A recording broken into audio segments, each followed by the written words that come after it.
gustong itanong ang inyong mga kaibigan. So, twins, Mavi and Cassie, are you ready? Game. Okay, eto na. Ang hot seat question nyo ay... Ano na ba talaga ang status ng puso ninyo? Kung meron mang pasabog si Mavi, malamang ito ay tungkol sa pag-ibig. Sabi ka na eh. Mavi, totoo ba?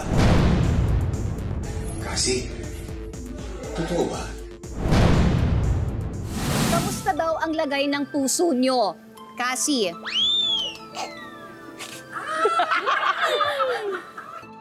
Okay, but ito generally speaking, right? Generally speaking. Bahala ka. Gusto mo general. Generally speaking. Gusto mo naman. Ang puso ko, masaya ako. Bakit masaya? Bakit masaya ang puso mo? Kasi at peace na ako. Bakit ka at peace? Huwag na. Huwag na. Okay na yun. Teka lang. Parang, teka lang. Hindi ba familiar sa inyong apat? Yung... Ano yun? Okay na! Okay na! Okay na! Okay na! Angel! May eksena siya. May eksena siya. Teka, may eksena siya sa abot ko. Okay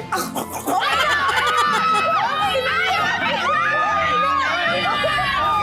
I love it! Tama. Galing ang audition piece ko. Galing. Nanonood din ako eh. Fan ako eh. Oo. Kaya pala nawala sa show namin. Ang init dito sa hot seat, ah.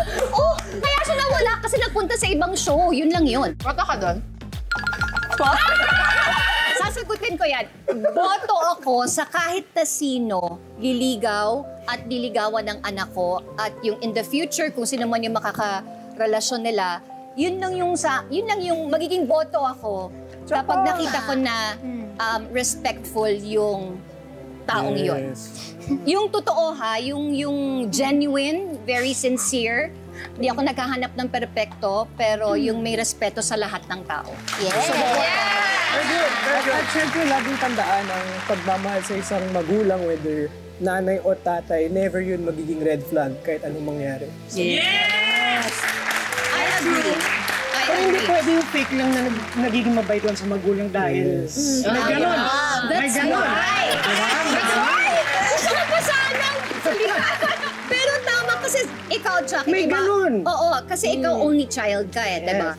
So I'm sure even before, lagi din na sinasabi na mama's boy ka. Kumbaga pag sinasabing mama's boy, parang it's masamang pakinggan. Yes, so actually hindi naman talaga. Diba? Ibig sabihin lang, close ka sa parents mo, close ka sa nanay mo, di ba? At mahalaga din naman yun. Kailangan may connection kayo na magulang mo. Tama. Yes. Siguro nagkakaroon lang ng maling, yung hindi magandang Mali lang dating. yung, pangit lang yung connotation, pero yes. Oo, because merong ibang mama's boy na nasa, kumbaga, off age na, yung nasa marrying age na, yes. pero mas pinapakinggan pa rin yung nanay over the wife. That's why nagkakaroon ng pero yun lang. yes. Dami-dami ko na naman sinasabi. Ganun talaga pag napipigilan ako. Yes. Okay, ano pa yung mga tanong? Kumusta ang puso ko? Wala Ay, pa. kumusta? Ay, wait! Kamusta yung puso niya? Hindi. Gawin natin birthday na lang ni Kaki. Wait! Yun ang important. Kamusta Yes. Kamusta ang heart mo? Kasi marami talagang nagtatanong. Matapos na. Dahil nabanggit ko last year sa isang episode na ito lang, sabi ko, let's spread love, kindness, and respect. So ngayon, masaya ang puso ko. At sana, sa totoo lang, sana masaya din yung puso mo. Okay. Thank you so much. That's it. That's a wrap, everybody. Oh my gosh, please, party na po tayo sa pagbabalik ng Sarap Diba!